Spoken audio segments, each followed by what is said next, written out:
Bonjour, je suis Ingrid Chantraine, karmathérapeute et voici mon index ABC.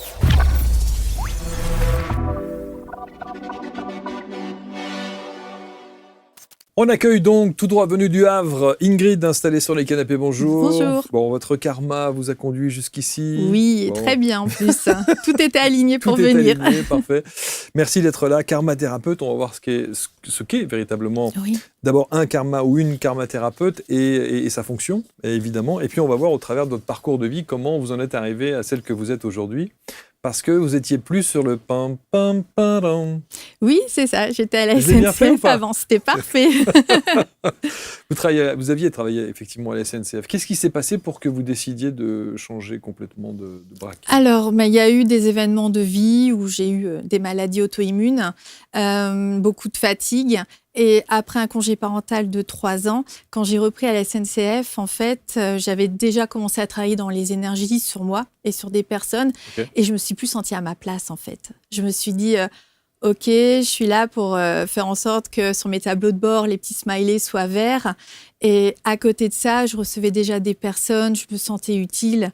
Et là, je me suis dit, non, faut que j'ose à un moment franchir le pas. Et j'ai pris un risque, alors calculé, mais en tout cas, je me suis dit, allez, c'est bon, c'est le moment. Lance. Et alors, quelle dimension spirituelle, enfin la spiritualité en tout cas, avait dans votre vie jusqu'à présent? Alors, depuis toute petite, il se passait des trucs. Voilà, je percevais en fait des présences et je discutais avec. Mais bon, comme je suis fille unique, je pensais que c'était mon imaginaire qui était assez nourri. J'ai toujours voulu magnétiser. Je parlais beaucoup de ça autour de moi. Et alors, l'idée de pouvoir parler avec des morts, c'était vraiment le rêve. Et puis voilà, et puis petit à petit, on grandit et toutes ces idées-là, on se rend compte que c'est pas toujours calé avec ce que les autres pensent en fait. Donc, quand on grandit, on devient ce que la société attend de nous. Formaté. Exactement, on se met un voile et puis on laisse ça de côté. Et puis, c'est vraiment la maladie auto-immune où je me suis dit, mince, alors quand je vais chez le médecin, ce sont les spécialistes qui décident un petit peu de ma vie. La maladie décidait aussi de ma vie en fonction de est-ce que j'ai des poussées articulaires, des douleurs, de la fatigue chronique ou pas. J'allais voir une magnétiseuse pour me regonfler en énergie, mais encore une fois, c'est quelqu'un d'extérieur qui prenait soin de moi. Et à un moment, je me suis dit, non, il faut que je reprenne le contrôle en fait. Il faut que d'un coup, j'internalise tout ça. Et donc, j'ai tapé sur Internet comment se donner de l'énergie soi-même et je suis tombée sur le Reiki. Donc, je ne connaissais pas de trop. Après, en deuxième, c'était marqué « Le Reiki est-il une secte ?» Alors, j'ai eu vraiment très peur. Donc, j'ai tout coupé pendant 6 mois. Je me suis dit « Je laisse tomber ». Et puis, on m'a mis sur le chemin une personne qui m'a dit « Ouais, je t'admire et tout. Tu as tes enfants, tu travailles. On sent que voilà, avec les maladies que tu peux être fatiguée. Pourtant, tu as toujours le moral. » Et elle me dit « Tu me fais penser à un monsieur avec qui je fais de la randonnée et qui fait du Reiki. » Là, je me dis, waouh, c'est un mot bizarre, ça revient sur mon chemin, voilà, coïncidence, chronicité. Et je me suis dit, OK, donne-moi le numéro, je vais essayer. Et quand il m'a fait le soin, alors là, ça a été la révélation. De toute façon, j'ai pleuré. Et il me dit, tu t'es reconnecté à ta mission de vie, mais carrément. En fait, j'ai senti des boules d'énergie dans mes mains. Et je voyais que ça grossissait. Et alors les yeux fermés, mais comme je savais pas quoi en faire, je paniquais et je me disais, je le savais, et je me vois les jeter contre le mur en disant, je sais pas quoi en faire, et je pourrais aider les gens avec. Et là, ça a été le déclic, la révélation. Ouais. Ce qui est fou, c'est que dans votre histoire, vous revenez sur votre petite enfance avec effectivement ces perceptions que vous aviez. Et alors, 9 fois sur 10, pour ceux qui s'installent là et qui nous racontent ça, la même chose que vous, disent à quel point ils étaient terrorisés par ça. Pas vous? Non, je sais pas, non, ça me terrorisait pas parce que c'était vraiment très sympathique en fait. Dans mes souvenirs, on chantait. Dans mes souvenirs, on me montrait un petit peu des choses dans l'univers. Alors, maintenant je comprends, en fait, j'ai intégré le fait que les vibrations que l'on perçoit ou les enseignements que l'on perçoit, c'est notre cerveau il y met des images évidemment pour qu'on puisse les intégrer, les comprendre. Et donc moi, je voyais que je montais dans l'univers et il y avait une classe avec des personnes en blanc et je voyais qu'on écrivait des choses, j'en avais pas une conscience effective. Ça se faisait sur des sur tout ce qui est la subtilité, sur des niveaux subtils. Mais voilà, je savais qu'il se passait des choses. Et puis, comme je ne savais pas, pour moi, c'est peut-être un petit peu de l'imaginaire aussi, donc ça ne me faisait pas peur plus que ça, quoi. Donc, il n'y a pas d'ambiance terreur nocturne, des choses comme ça. Non. Ça ne fait pas une karma thérapeute, tout ça. Non, ça ne fait pas une karma thérapeute. C'est 15 années qui arrivent maintenant. Qu'est-ce que vous avez fait pendant ces 15 ans ? En fait, je pense que j'ai créé un énorme puzzle. J'ai intégré beaucoup de notions différentes. Donc, j'ai fait du magnétisme, j'ai fait des soins de Reiki. Après, je me suis formée au transgénérationnel, donc la psychogénéalogie. Je me suis formée à l'analyse de rêves, à la DTMA pour désensibiliser les traumatismes. Donc, plein de choses différentes. Et à un moment, quand je faisais des soins à une personne, je me souviendrai toujours, ça m'a marqué. Donc, je travaille les yeux fermés, je pose mes mains et je... Donc, vous touchez ? Voilà, oui, moi, je pose les mains. Okay. Ça apporte une sensation très enveloppante et très cocooning, en fait. Et cette personne, donc les yeux fermés, je vois son visage, je vois ses yeux. Et d'un seul coup, ses yeux restent, mais son visage se transforme en un homme. Et cet homme, on se retrouve au Maroc. Voilà, je vois les décors et on me dit, c'est le Maroc. OK. Et je le vois au centre de la place, sous son olivier ou un arbre comme ça, avec les jeunes qui viennent le voir pour avoir des conseils, un peu le vieux sage du village. Et ça s'arrête là. Et alors, je me dis, bon, qu'est-ce que j'en fais ? C'est ça. C'est quoi l'info ? Donc, à la fin du soin, je lui dis, moi, je suis partie sur le concept, peut-être qu'il y avait un défunt de sa famille qui venait dire coucou, quoi. Donc, comme elle était avec des origines d'Afrique du Nord, je me suis dit, ça cadre. Donc, je lui explique, elle me dit, ah non, toute notre famille maintenant est en France, donc pas du tout. Et j'écoute, je ne sais pas, désolée, je me suis trompée, ça peut arriver. Après tout, on n'a pas la science absolue. Et puis, quelques soins plus tard, paf, ça me refait la même chose. Et encore une fois, je me trompe. Alors là, je me dis, il y a un truc que je ne comprends pas. Donc, quand c'est comme ça, qu'est-ce qu'on fait ? Allô, les copains thérapeutes, j'ai une problématique. Et sur ce deuxième soin, c'était une autre personne. Une autre personne. Et la même chose, les yeux restent pareils. Et le visage change. Donc, on se dit, il y a un truc bizarre. Et j'ai un ami thérapeute qui me dit, écoute, moi, ça me fait penser à des vies antérieures. Et là, qu'est-ce que tu me racontes ? C'est quoi ce truc de vie antérieure ? Je n'avais pas cette notion-là du tout. Et il me dit, voilà les coordonnées de quelqu'un qui fait ça par visio sur Paris. Il va t'expliquer. Bon, allez, on y va. Moi, je suis très curieuse et je suis toujours emballée par des nouveaux projets. Mais oui, évidemment. Donc, je l'appelle et il dit, oui, c'est carrément des vies antérieures. En fait, ce que tu as vu, ce n'était pas un défunt, mais c'est la personne dans une vie antérieure qui était un vieux sage, et certainement que c'est une personne qui, si elle a des doutes sur sa capacité en fait à conseiller des personnes, le but c'était de lui dire, tu as été ça, donc tu as cette capacité-là. Mais moi, je ne savais pas en fait. Donc après, je fais, ok, d'accord. Est-ce que du coup, on peut le travailler sur moi ? Parce que je me suis dit, j'ai envie de l'expérimenter en fait. Et là, du coup, il m'a fait un soin et ça a été épatant pour moi parce que, en même temps qu'il a commencé à expliquer le truc, moi, tout de suite, j'ai vu la visualisation et ça a répondu à un blocage que j'avais à ce moment-là, alors que j'en avais même pas parlé. Donc, le principe, c'était d'aller revisiter des vies antérieures ? C'est ça. En fait, alors moi, quand je fais un soin, déjà, c'est un soin énergétique qu'on peut avoir chez n'importe quel magnétiseur où le but, ça va être de raligner le corps physique, l'émotionnel, l'énergétique et puis plus le mental, psychisme. Il y a juste que je demande à monter plus haut vibratoirement pour pouvoir avoir accès aux archives akashiques parce que ça me demande plus d'énergie. Et je demande plus particulièrement à pouvoir visualiser les vies antérieures qui ont engendré des marqueurs karmiques qui ont un impact dans la vie de la personne à l'instant T, sous forme de schéma répétitif ou de blocage.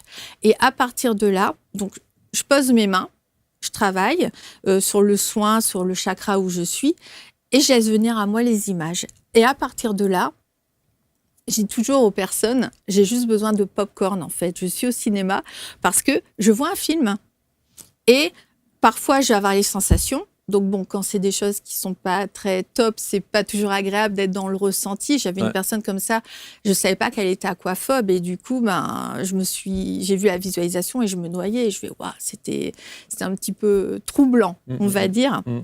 Mais voilà. Mais du coup, ce que je vois, je comprends quel est le marqueur karmique. Donc, énergétiquement, alors je le retire. On va dire que les guides le retirent. Je note. Parce que comme les personnes ne viennent pas en me disant j'ai tel problème, moi je dis me dites rien pour pas être induite. Donc je note et à la fin, et pour moi c'est la partie la plus importante, je reprends point par point tout ce que j'ai vu et on transpose dans votre vie parce que même si j'ai accès à beaucoup de choses, je vois pas toute votre vie. C'est vous qui allez comprendre en fait comment ce marqueur il peut vous influencer et c'est ça qui est important parce que pour moi, si c'est juste dire j'ai retiré des marqueurs karmiques. Mais derrière, vous n'avez pas conscience sur quoi on a travaillé. C'est quoi l'intérêt? Parfois, on a un marqueur qui va faire, je dis toujours, hop, un effet ressort. Je le retire, ça revient, on est aligné. Ça, c'est top. Mais parfois, il faut comprendre. Il faut se positionner aussi. Si on est en couple avec quelqu'un qui est, par exemple, pervers narcissique et qu'on a compris pourquoi on était sur un schéma répétitif, oui, mais est-ce qu'à l'instant T, on a travaillé la faille d'insécurité émotionnelle ou la faille d'insécurité matérielle, par exemple, ça appartient après à la personne de travailler là-dessus, quoi. Donc ça veut dire qu'il y a des gens quand même qui viennent vous voir et ils ne savent pas pourquoi.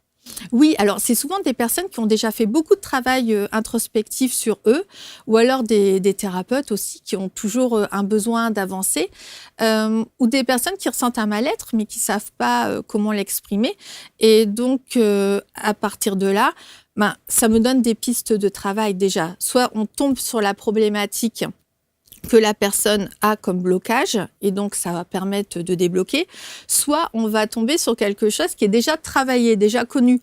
J'en ai beaucoup qui travaillent avec des psychologues ou d'autres thérapeutes, mais s'il y a un marqueur karmique qui reste actif, même à 0,1%, ça fait qu'on a l'impression qu'on a bien bossé, mais qu'il manque un tout petit truc. Et c'est ce marqueur karmique-là, en fait. Sur la notion d'effacer définitivement, est-ce qu'un karmathérapeute peut dénouer complètement cela, de telle sorte que ça ne revienne pas? C'est possible? Oui, c'est tout à fait possible. Dans certains cas, quand il y a l'effet ressort. Après, si il faut un positionnement, c'est pas moi qui vais permettre d'effacer, c'est la personne en ayant compris, en ayant eu peut-être l'univers qui va remettre une situation plus ou moins similaire pour voir si justement on aura peut-être le réflexe d'y aller parce qu'on est né quand même avec ces marqueurs karmiques-là. Mais derrière, la personne va dire hop, hop, hop, je me souviens, donc je vais réajuster. Et à partir du moment où c'est réajusté, quel intérêt va avoir l'univers de le remettre en fait.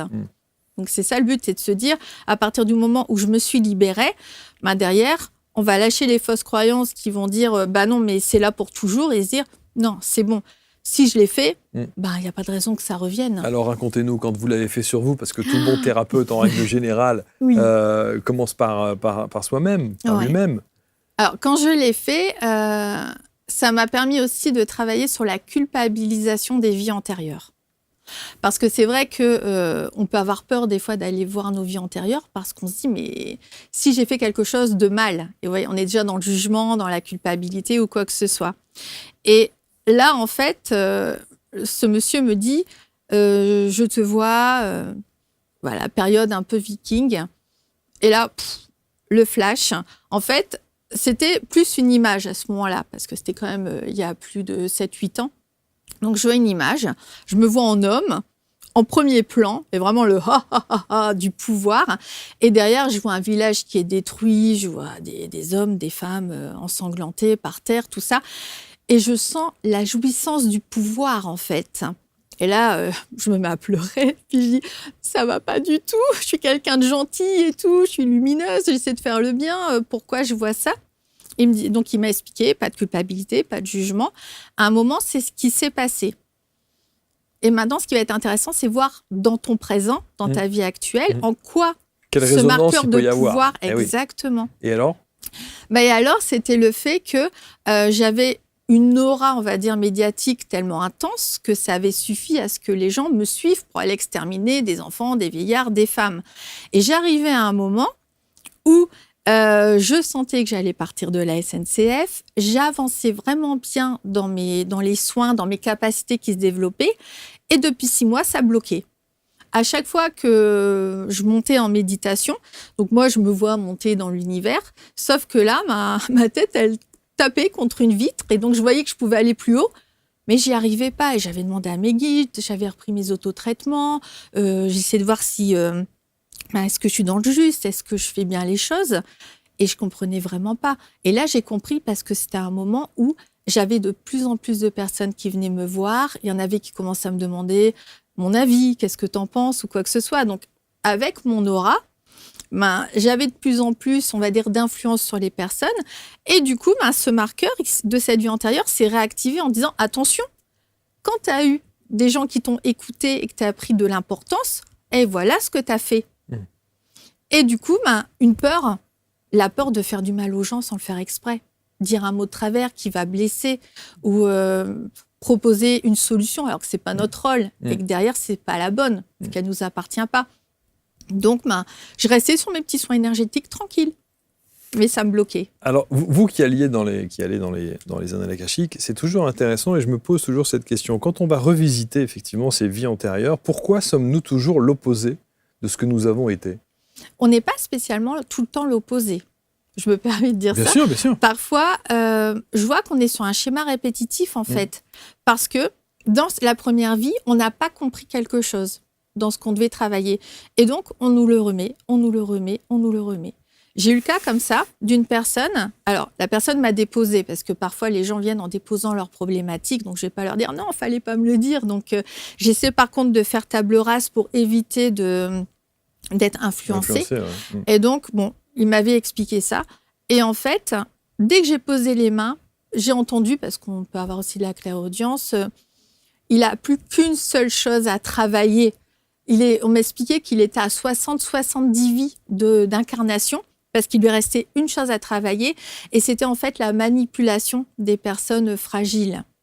Et arrivé à la fin du soin, je lui explique, j'y écoute. Alors, ne fais pas ça dans cette vie-là, sinon moi, je vais culpabiliser. C'est sûr. Mais ton âme avait besoin que je te dise et d'entendre que, oui, tu tournes en rond parce qu'il te reste une chose à travailler, et je lui explique. Et comment ça se... Reprenez un peu d'eau. Et comment ça se présente dans sa vie de tous les jours, ça ? Il était dans une quête effrénée de connaissances spirituelles, parce qu'il avait l'impression que s'il tournait en rond, c'est qu'il devait encore acquérir de la connaissance, qu'il lui manquait des données, en fait. Donc, en effet, il tournait en rond parce que ce n'était pas la bonne problématique, en fait. Ce n'était pas un problème de je vais chercher des informations à l'extérieur et je vais avoir une réponse qui va apparaître, en fait. Mais je ne comprends pas le rapport avec le fait qu'il avait pu manipuler des gens. Non, c'est ce qu'il devait faire, en fait, tant qu'il ne le faisait pas, en fait. Il était tout le temps sur son énorme cycle d'incarnation terrestre, en fait. C'est juste ça qui lui manquait.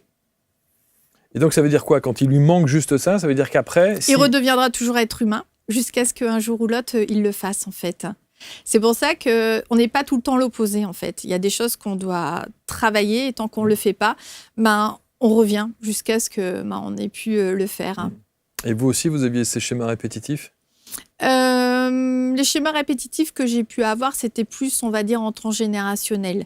Mais là, du coup, c'est intéressant parce que dans la notion de karma-thérapie, c'est vrai qu'on part souvent sur les vies antérieures, donc ce qui est passé. Et moi, j'aime bien dire, il n'y a pas que ça, en fait. On a aussi, justement, la karma-thérapie, c'est le soin de l'âme. Donc, à partir de là, même dans l'instant présent, il faut qu'on le travaille. Donc, on peut avoir la lignée transgénérationnelle ou l'intergénérationnelle. On peut travailler sur tout ce qui est l'enfant intérieur. On peut travailler, en effet, sur des traumatismes. Et c'est tout cet ensemble-là, en fait. Mais c'est vrai que tant qu'il y a un marqueur karmique de vie antérieure qui est présent, même si on travaille par exemple sur le karma familial, généralement on va chercher une famille dans laquelle s'incarner pour travailler en fait sur notre karma. Donc c'est souvent libérateur de libérer le karma, de libérer en même temps tout ce qui est transgénérationnel et des fois vice-versa, quoi. Donc sur l'accompagnement sous forme de soins, c'est un soin que vous prodiguez. Donc, effectivement, vous apposez les mains, vous touchez pour pouvoir ressentir. Oui. Ça, c'est important. Et une fois que vous ressentez et que les choses s'ouvrent comme ça face à vous, comme un film, vous le disiez tout à l'heure, avec des vraies visualisations, comment vous allez œuvrer pour stopper ? cette problématique? Je dirais que c'est pas moi en fait qui travaille. Je suis vraiment que canal et heureusement parce que sinon on se perdrait au niveau de l'énergie ou quoi que ce soit. Donc en fait à partir du moment où c'est vu, c'est comme si, je sens comme un courant froid en fait qui sort de la personne et c'est comme si après généralement avec la main je réharmonise en fait la chose. Mais c'est vraiment pas moi Ingrid qui le fait, c'est juste le canal et ça se fait comme ça. Ouais. C'est-à-dire que pendant le soin, vous parlez avec la personne? Non, je laisse la personne dans sa bulle. C'est vraiment un moment pour la personne. Et puis parfois ça m'est arrivé d'avoir une partie en fait de l'info. Et quand on a débriefé, la personne vivait l'autre partie. Et donc, c'est nous deux qui avons pu faire le lien. Donc, chacun doit rester dans sa bulle à ce moment-là. Donc, jamais vous lui dites « Ah, tiens, là, il y a ça ». Non. C'est après au débrief. Oui, exactement. Et je reprends. Et en plus, je trouve que c'est important parce que si la personne, par exemple, et c'est quand même un soin énergétique, donc si la personne a besoin de se poser, des fois j'ai des gens qui s'endorment sur la table. Donc voilà, donc c'est vraiment après quand tout le soin est passé. Et en plus, comme ça, on n'est pas dans l'intellect, on n'est pas dans le mental, on reste du coup dans le ressenti, vraiment dans l'énergétique pure, quoi. L'intellect, ça vient après l'analyse. Ouais. Et quand vous dites que les gens, effectivement, se sentent si bien qu'à un moment donné, ils baissent en tension et donc ils peuvent éventuellement s'endormir, c'est pourquoi? Parce que il y a toute une ambiance, une atmosphère, quelque chose qui fait qu'ils se retrouvent dans un état modifié de conscience qui les plonge dans le sommeil, même parfois? Alors, je pense qu'en effet, il y a l'environnement. Comme là, voilà, le studio, il est très chaleureux, très apaisant. Donc, en effet, il y a le décor qu'on y met, il y a l'intention qu'on y met, il y a le soin énergétique en soi-même. Mais pour autant, tout le monde ne va pas s'endormir. J'ai des personnes, c'est quand le corps physique est fatigué que la personne s'endort. Généralement, c'est vraiment une information pour moi que c'est compliqué pour la personne aussi à ce moment-là parce qu'il peut y avoir du burn-out, il peut y avoir des maladies. Donc, quand on s'endort, sinon, les gens se sentent très détendus, ça c'est sûr. Et ça n'altère pas vos capacités et vos ressentis? Non. Moi, je préfère vraiment quelqu'un qui dort parce que je sais que du coup que la personne profite en fait du soin. On voit les personnes qui sont en hyper-contrôle parce qu'ils ont les yeux fermés, de temps en temps, hop, ils ouvrent un petit œil pour dire « elle est où, il se passe quoi ?» Et ils disent « ah, c'est dommage, c'est à la fin du soin que j'ai commencé à lâcher prise ». Et je leur dis « c'est pas dommage parce que ça vous permet justement de vous rendre compte à quel point cet hyper-contrôle vous empêche d'avoir des bons moments. » Mais alors, ce soin de karmathérapeute, donc effectivement, il y a évidemment cette prise de rendez-vous, cet échange, vous discutez un petit peu du coup, pas beaucoup avant. Parce que vous ne voulez pas savoir. Alors, je discute en monologue pendant 30 minutes, en fait. J'explique ce qu'est la karmathérapie, comment on va travailler, ce qui va se passer, et je demande à la personne s'il y a des questions. Okay. Pour moi, c'est vraiment important de comprendre comment on va travailler, sur quoi on va travailler. Et je laisse toujours le choix, en fait, quand même à la personne de dire est-ce que vous êtes toujours d'accord pour faire le soin ? Donc, ils sont sur une table de massage ensuite. Oui, et une fois qu'on est allongé sur la table de massage, qu'est-ce qui fait qu'on arrive à être dans ce lâcher-prise? Je pense que il y a une musique qui est déjà redondante. Il y a l'énergétique qui passe, de toute façon. Puis bon, j'ai un chien avec moi qui est thérapeute et il ronfle, alors je pense que ça aide les personnes. Oui, je l'ai adopté il y a 2 ans maintenant. Et j'ai pris un éducateur canin qui m'a dit « Waouh, votre chien, c'est ce qu'on appelle un chien thérapeutique », et j'ai fait bien sûr, voilà pourquoi il est sur mon chemin. Donc ça aide les ronflements du chien aussi. Est-ce que vous avez, Ingrid, une autre histoire à nous raconter, quelque chose qui vous a profondément marqué et un avant-après? Alors oui, alors pas sur moi personnellement, mais alors la karmathérapie, c'est vrai que là on parle des vivants, mais je fais des soins de karmathérapie aussi sur les défunts. En fait, quand il y a quelqu'un qui décède, on me demande déjà de voir si l'être cher est bien passé de l'autre côté. Mais moi, je dis toujours, j'en profite pour faire un soin. C'est-à-dire, dans cette vie-là, s'il y a des marqueurs karmiques qui ont été engendrés, parce qu'on essaie, vous et moi, d'être dans la lumière, mais parfois, sans le faire exprès, on peut être maladroit ou quoi que ce soit, et donc engendrer des marqueurs ou l'émotionnel. Et s'il y a un rétablissement de vérité, s'il y a des choses à lever également. Et en fait, quand j'ai voulu commencer, disons que il se passait déjà des choses avec les défunts, mais bon, j'étais en période de légitimité, comme je ne suis pas issue d'une lignée de médiums, il y a le côté de dire, mais est-ce que j'en rêve ou est-ce que c'est vrai ? Le fameux syndrome. Exactement, de l'imposteur. Oui, bien sûr. Et donc, j'avais demandé à une dizaine de personnes de m'envoyer la photo d'un défunt avec juste le nom, prénom et rien me dire pour avoir les ressentis. Et j'aurais dit surtout après, vous me dites la vérité, si je suis complètement à côté ou quoi que ce soit. Le but, c'est moi de m'entraîner et voir ce que je vaux, quoi. Bien sûr. Et je suis tombée comme ça sur un défunt où il y avait... alors, c'est pas vraiment une vie antérieure, mais en tout cas, c'était pour vous parler de la karmathérapie sur les défunts, où cette personne, en fait, je vois tout de suite des images de guerre. Oui. La guerre 39-45. Oui. Alors, je me dis, bon, la photo est en noir et blanc, peut-être que je suis induite. Et après, je me dis, moi, enfin, mon grand-père, il n'a pas fait la guerre pour autant. Donc, je me dis, je laisse, allez, on n'intellectualise pas, on laisse venir les images. Et là, en fait, j'entends qu'il est collaborateur, mais je sens pas qu'il est collaborateur. Donc là, je me dis, il y a quelque chose qui va pas, que je comprends pas, en fait. Et je lui demande, en fait, il faut m'expliquer, parce que là, j'ai l'impression que vous êtes collaborateur, mais je sens que vous ne l'êtes pas. Et il m'explique qu'en fait, il faisait partie de la résistance, mais qu'à un moment, il a dû, en fait, faire croire qu'il était avec du côté des Allemands. Ah, des collabos. Ouais. C'est ça. Et le truc, c'est qu'il y a ses camarades, quelques-uns de ses camarades, qui ont été faits prisonniers. Et pour être sûr qu'ils ne mentaient pas, ils ont dit « Allez, à vous, et on les laisse en vie, sinon, c'est bon, on les exécute, ça ne fera rien. » Et il n'a pas, il a pas osé, parce que déjà, comme on dirait, ça cramerait sa couverture. Et puis, je pense que, voilà, on ne sait pas comment nous-mêmes on réagirait, donc il n'y a pas de jugement à avoir. Et donc, cet homme, parce que je disais « Mais pourquoi il n'y a pas eu de rétablissement de vérité après la guerre, quoi ?» Il portait cette culpabilité-là, quoi.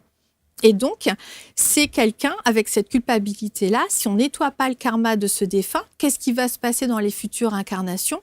On va avoir une personne qui va être dans un schéma d'autopunition. J'ai pas le droit d'être heureux, je mérite pas ci, je mérite pas ça. Donc là, c'était important de le faire passer de l'autre côté et en plus de libérer son karma. Et ça, vous avez pu avoir confirmation par le biais de la famille de tout ce que... Oui. Oui, du coup, j'ai demandé. C'était délicat, hein, j'écoute. Est-ce que, voilà, ton grand-père, voilà, et est-ce qu'on l'a perçu ? Il dit, il y a des rumeurs comme quoi, en effet, il aurait été collaborateur, mais on n'en a pas trop parlé, ça devenait un sujet tabou. Et je lui ai dit, écoute, non, en fait. Ouais. Et voilà, et ça a fait du bien qu'il y ait ce rétablissement de vérité-là. En fait, vous allez quand même... Quand vous accompagnez, quand vous faites les soins comme ça, vous allez dans l'intimité quand même des gens. Oui, alors, je vais dans l'intimité, mais je force jamais.